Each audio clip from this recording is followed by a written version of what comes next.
Coming up on SCTV3, see what the city of Springfield is doing to keep kids safe when getting off the bus. Plus, see how many stars this local pizzeria gets in the newest installment of Patty's Pizza. All that and more tonight on SCTV3.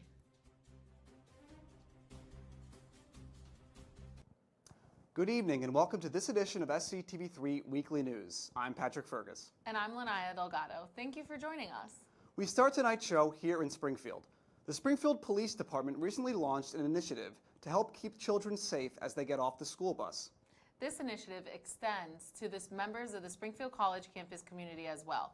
I spoke with a representative from the police department and looked into how all of this is coming together. Just not paying attention, which is even more dangerous. On October 14th, the city of Springfield announced an initiative to help with cars illegally passing buses that were stopped with lights flashing.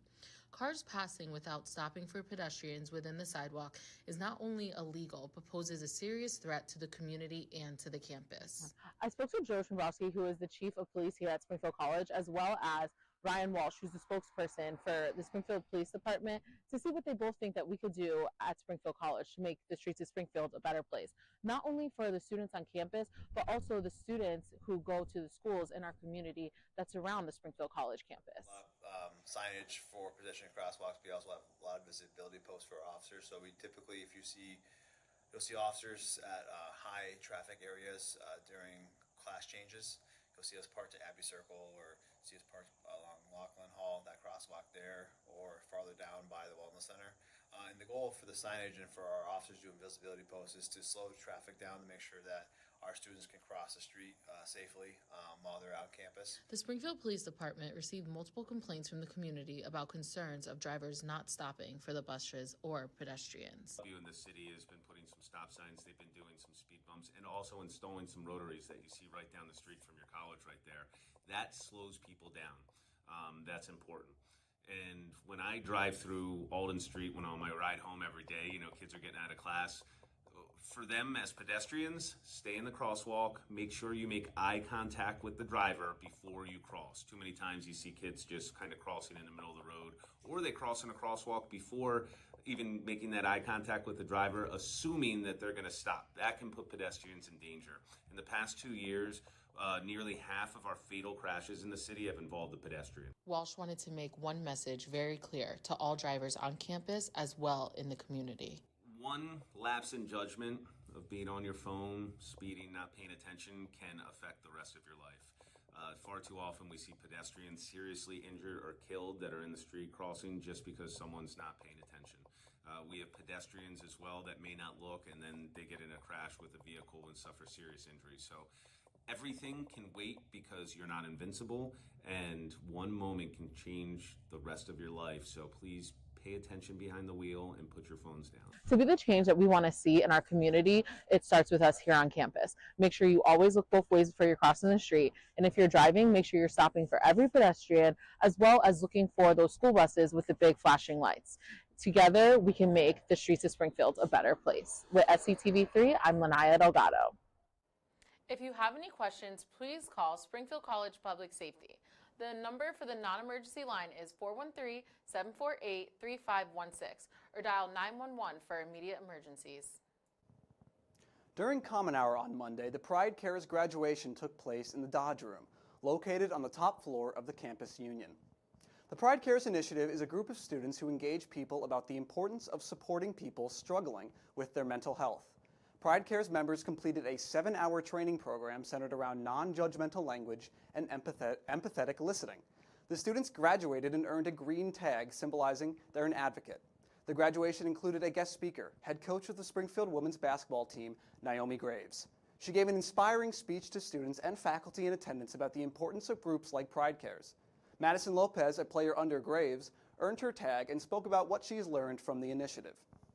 My biggest takeaway from Pride Cares is just the importance of just a simple conversation. You don't realize how much just literally asking how someone's day is going can change their entire mindset. You have no idea what anybody's going through ever. So just those simple little conversations, they go a long way, much farther than we all realize. This was the 8th graduation held by Pride Cares, which hopes to continue to educate students each semester in the importance of mental health and how to navigate a mental crisis. With Veterans Day on Tuesday, Springfield College held a ceremony in the Marsh Memorial Chapel to acknowledge and celebrate veterans. Springfield College Director of Spiritual Life, David McMahon, was the speaker of the event. McMahon highlighted value of veterans and a need to appreciate sacrifices and bravery of those who've served. At the center of the event was the importance of helping veterans, particularly ones dealing with the adverse effects of war. McMahon also gave a special mention to Springfield College's student veterans. Taps was played at the conclusion of the event, a touching way to end the ceremony honoring our country's bravest men and women. On Sunday morning, students and faculty in the Communications Sports Journalism major assisted in an open house for prospective students. Students and their parents filed into the basement of Weiser Hall, where they were greeted with copies of the Springfield Student, Pride Sports Journal, and flyers from the Hoop Hall Classic. After learning more from Professor of Communications Marty Dobrow, the parents discussed the program further, while the prospective students got to step into our own TV studio to read in front of the teleprompter, like they were anchoring a show for SCTV3. This past event was the last open house of the fall semester, catered to students looking at programs in the School of Arts and Sciences. Earlier today in the Dodge Room, an event called Transferable Skills was held in the Campus Union. Hosted by Colin McNulty and Lauren Mitchell of the Career Center, the event focused in transferable skills students can include in a professional resume. The students were very hands-on and were given activities which focused on brainstorming stronger verbs to describe previous work experiences. They say a key to land a job you want is to be more specific with your skills. McNulty says skills like problem solving and ability to work in a team is desirable for hiring managers. So the skills that you would want to gain just, in your freshman, sophomore year right now are those teamwork skills, your problem solving, critical thinking, time management, organization. I would say those are your most crucial ones right now, and they're things that employers are noticing are lacking in these entry-level roles that are being filled by our recent graduates is those teamwork skills, being able to talk with another person, being interpersonal with them, even writing emails is becoming more of a crucial thing to understand. Stay on the lookout for more emails from the Career Center on more upcoming events like this. The campus celebrated Remy's second birthday this past Friday. Remy, the college's emotional support animal, was given a birthday cake, plus kisses and pets from students on campus. Remy's friend from the Hampden County Sheriff's Department came to join the celebration. Remy gear was also sold, with all proceeds going to Remy's training. Remy has an Instagram account with the username SC_ComfortDog_Remy. We now send it over to Nina Hutchins in Studio B with our local and national weather update. Nina? As temperatures drop, it's important to know if you're going to need a winter coat for your morning walk to class. Taking a look at the week ahead, the temperatures will remain consistent in the 40s and low 50s. The sun is out tomorrow and Saturday, with both days sitting at a high of 43 degrees. Sunday afternoon will reach the week high of 52 degrees, yet in the afternoon we will see some showers. As the rain clears up heading into Monday, winds may reach up to 14 miles per hour. It will remain partly sunny for the remainder of the week, with a chance for a wet Thursday. While there is no snow on the radar yet, it is only a matter of time before the shovels are brought back out to Eldon Street. We now move to some national weather headlines. Many of Vermont and Maine among the list. Areas surrounding Lake Michigan saw some lake effect snow at 2 inches per hour overnight Sunday into Monday morning. The winter weather was accompanied by 20 miles per hour winds to start the week. Some regions in Indiana totaled around 10 inches of snow, causing an influx of traffic issues, canceled flights, and closing of local schools. As these regions see level temperatures for the rest of the week in the 40s and the 50s, it seems continued snowfall will hold off, instead seeing rain forecasted in many northeast areas. Back to Lanaya and Patrick in Studio A. Stay tuned after the break to see which member of the Exercise Science Department announced their retirement.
Director of Sports Performance and Professor of Exercise Science, Dr. Brian Thompson, announced his retirement last Friday.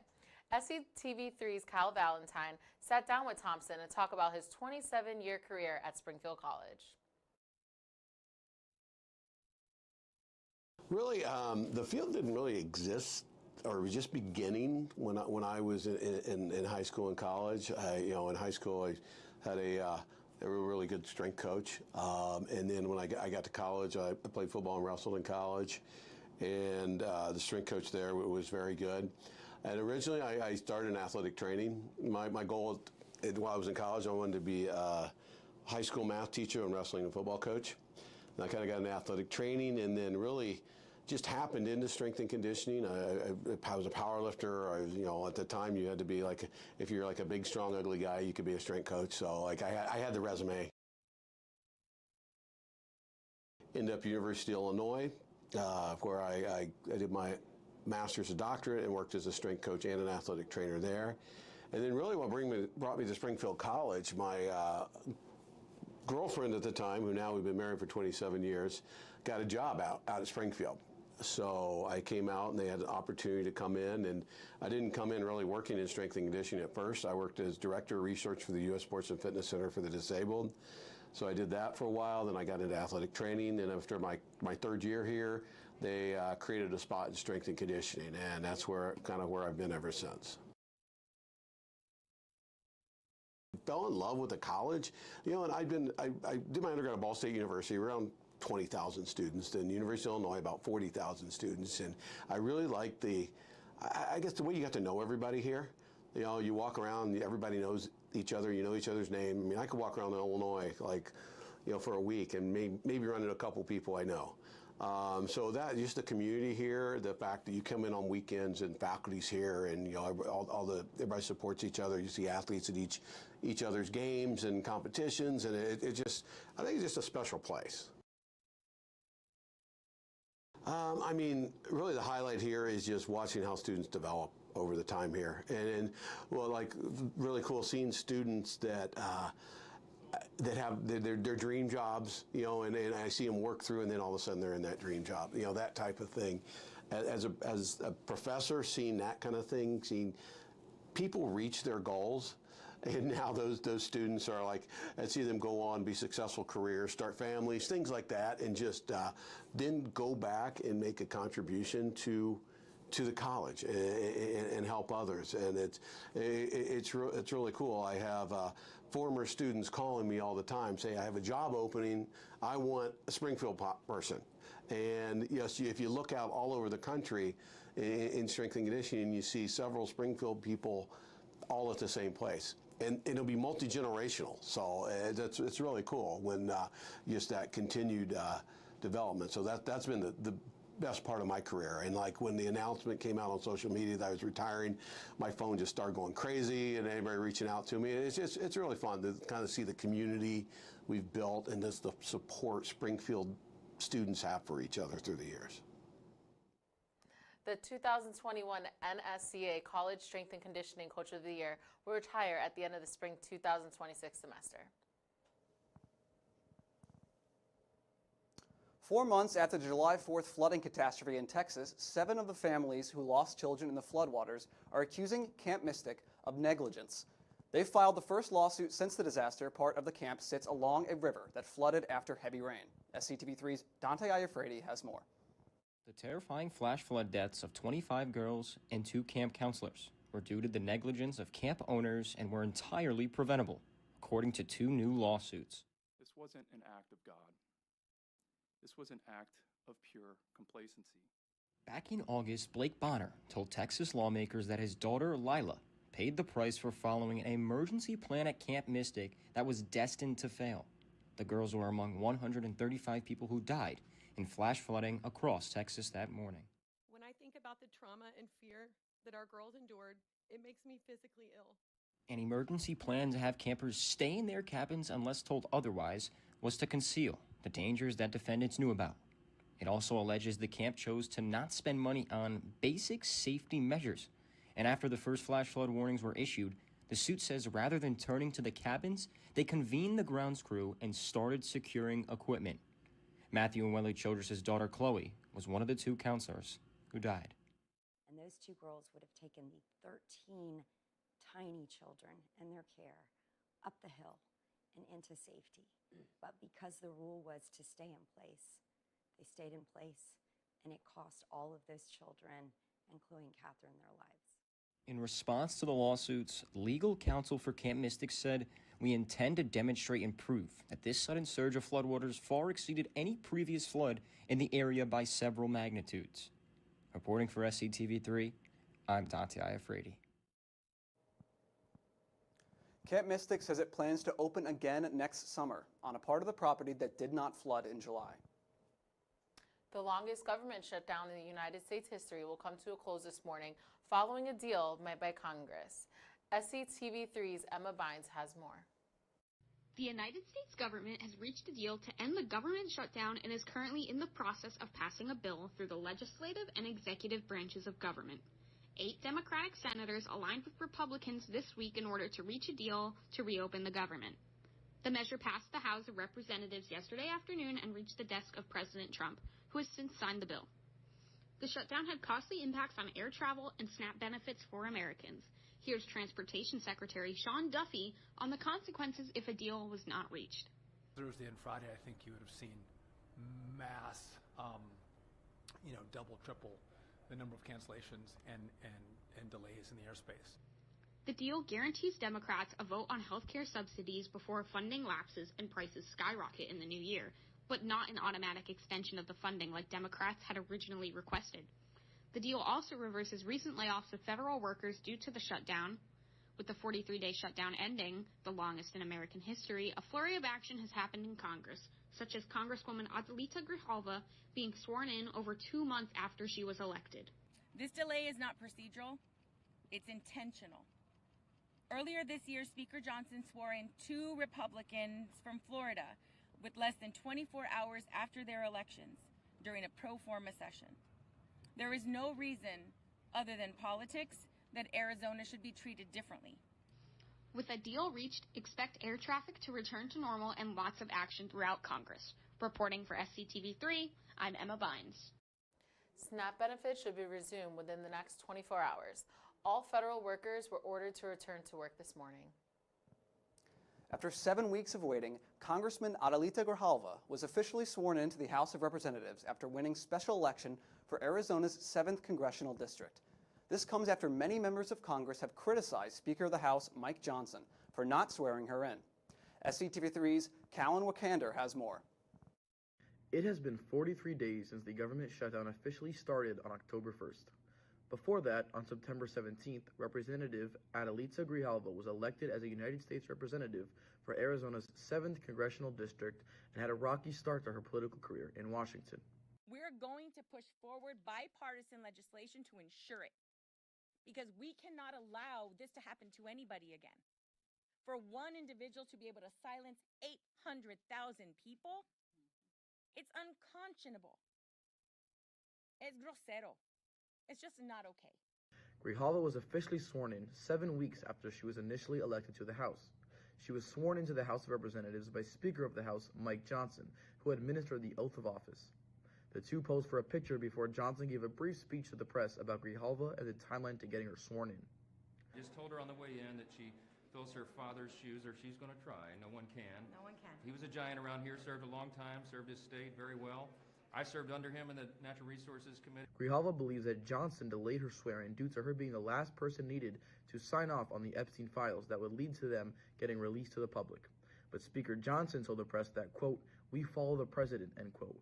This comes after a lawsuit was filed by Arizona Attorney General Chris Mays demanding that Grijalva be sworn in after she won the special election last month. Reporting for SCTV3, I am Callan Wakander. Now that Grijalva is sworn in, she can now start to serve her constituents.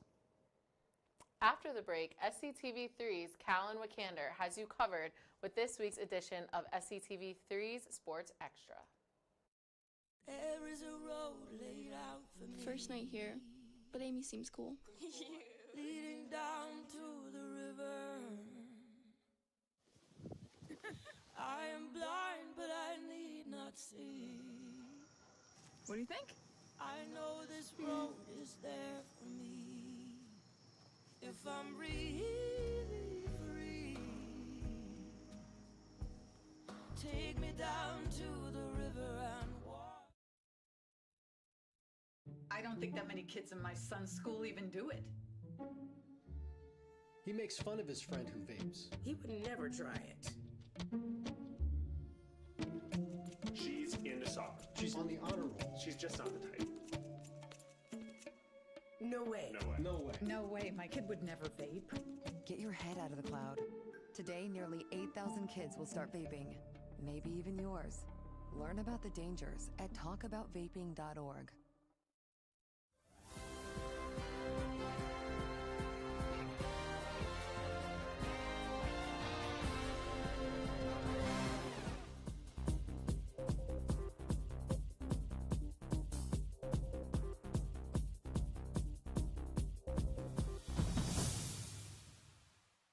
Hello and welcome to this week's edition of SCTV3 Sports Extra. I'm Callum McKander. This past Saturday, Springfield College football took to Stagg Field for what would be the deciding game in the top spot in the NUMAC against Coast Guard. Both teams came into the game tied for the top spot, and the winner secured the NUMAC and a spot in the national tournament. The first quarter of the game saw just 2 total drives, both of which ended in a touchdown for each team. In the second quarter, the Pride defense began to lock down the Bears' air attack. Yet, they just couldn't pull away before halftime, leading just 10-7 in the second half. The Pride's run game provided to be too much for the Coast Guard defense as they powered through to a dominant 30-10 victory, securing their 5th straight NUMAC title. Behind me, the battle for the NUMAC just took place here on Stagg Field between Coast Guard and Springfield College. After just 2 total drives in the first quarter, with both defenses coming out extremely competitive, Springfield was able to take charge. With a Cam Pedro touchdown, later on a James Green touchdown on a huge 4th down conversion would be all she wrote for the Pride, as they would go on to win this game 30-10 and hold sole possession of the NUMAC for the 5th straight year. Next weekend is the regular season finale back here on Stagg Field. Reporting for SCTV3, I'm Caleb Knowles. The Pride wrapped up its second regular season against SUNY Maritime on Saturday before getting ready for the postseason tournament. We now look at the Springfield teams in action this week, starting with those staying here on Alden Street. Wrestling looks to continue its dominant start as they welcome crosstown rival Western New England to campus tomorrow night. Football looking to put the final stamp on its season as SUNY Maritime comes to Stagg Field on Saturday. And capping off the Pride's home slate is men's basketball hosting Amherst next Tuesday at 7. Moving on over to the student athletes that will be playing away from Alden Street. Women's basketball will take a trip up to New York for the Chuck Wrestler Invitational, starting against Middlebury tomorrow at 3. Both the men's and women's cross-country teams will also be traveling to New York for the NCAA Division III Regional Championships starting this weekend. The men's and women's swimming and diving teams head to Connecticut to face Wesleyan Saturday afternoon, and finishing off the away slate is women's volleyball, taking on Babson in a NUMAC semifinal matchup. Winners had to face off against MIT or Coast Guard in the championship. That's all we have for you in this week's schedule. If you want more, head to SpringfieldCollegePride.com. Springfield College women's soccer just had its most successful season since 2021, making it to the finals of the NUMAC Championship. SCTV3's Liam Riley spoke to standout players Caitlin Suller and Jessica Perry about the team's goals and the resurgence in October. Hello and welcome to this week's edition of SCTV3's weekly athlete interview. I'm Liam Riley here with Caitlin Suller and Jessica Perry. So I just wanted to ask you guys first, what goals did you guys set at the start of the season, and were you guys able to follow up with those goals? I think our main goal was to win NUMACs this year, and we got the closest in my 4 years that we've ever been, so we got to the finals. So I would say we pretty much did it besides the last final game. Yeah, that was like the big goal, was to win NUMACs. But I mean, as a freshman making it to the final my first year was pretty cool. And I think another thing was like we had a new coach this season, so just being able to work well with her as well as collaborate with like our team to reach our goals. Yeah, so I wanted to ask, like going back a little bit, I know September was a little bit tough, but you guys were able to have a little bit of a resurgence in October. What kind of set that spark?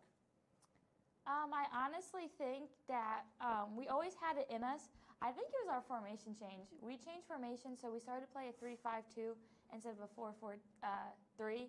And honestly, I think that's what really sparked it.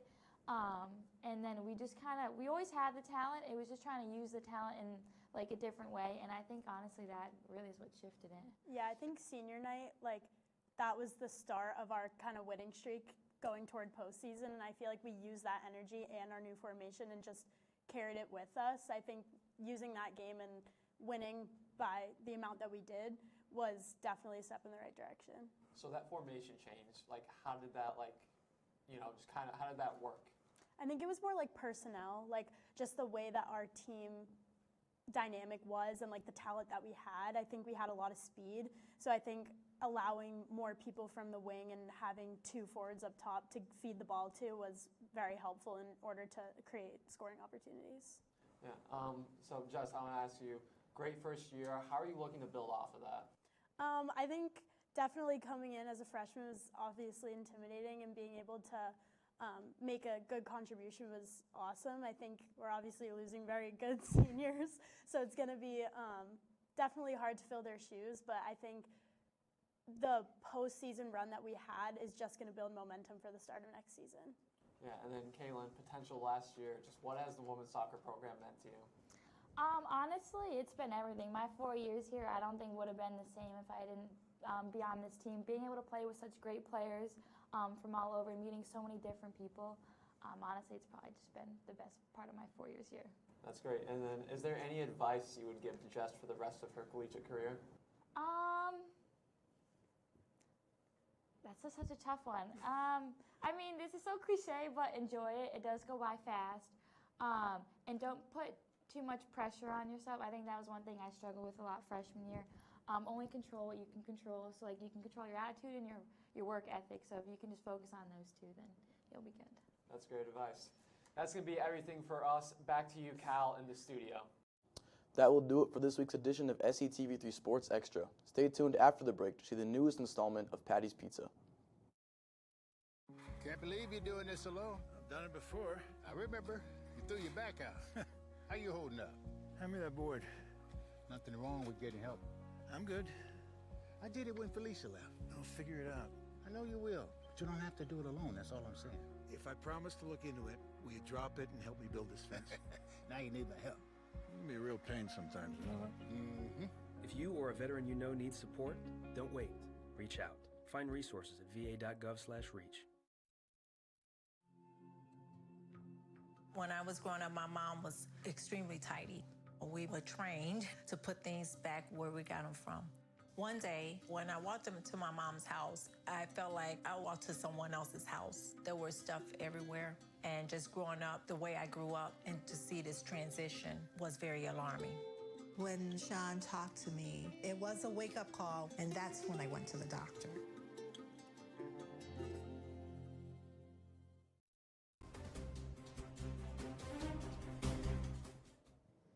In order to find the best pizza in Western Mass, it's important to listen to the locals.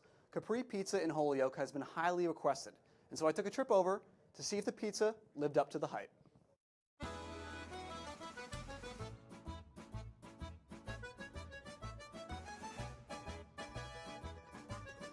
We're over here in Holyoke at Capri Pizza, highly requested by our own technical director, Ray. Let's head inside. Family owned and operated for over 50 years, Capri first opened its doors in 1966. And as a staple of the Western Mass pizza scene, I had to give it a try. You can feel the tradition of the place, with a classic pizza joint layout complete with a nice walk-up counter and a cozy bar in the dining area. You can also tell it's the kind of place where families love to get a bite to eat. The service was quick and simple, as I opted for a 16-inch pie, which certainly lived up to the hype. Well, as we mentioned, this comes highly, highly recommended, and off first look, it looks pretty good. First of all, that right amount of crunch that you can hear, and it's light. Seems light. See if it tastes. The sauce is incredible. Just absolutely jumps out at you. Have a good amount of cheese, and that's sauce that is just slicing through both of it. Very good. Ray, you're onto something here. The crispy crust and tangy sauce left me craving even more, and luckily I got to take some home for dessert. Capri delivers on the flavor and great energy, landing at 4.5 stars. Taking a look at the updated rankings, Capri comfortably slots into a tie for second. Reporting for SCTV3, I'm Pizza Pat.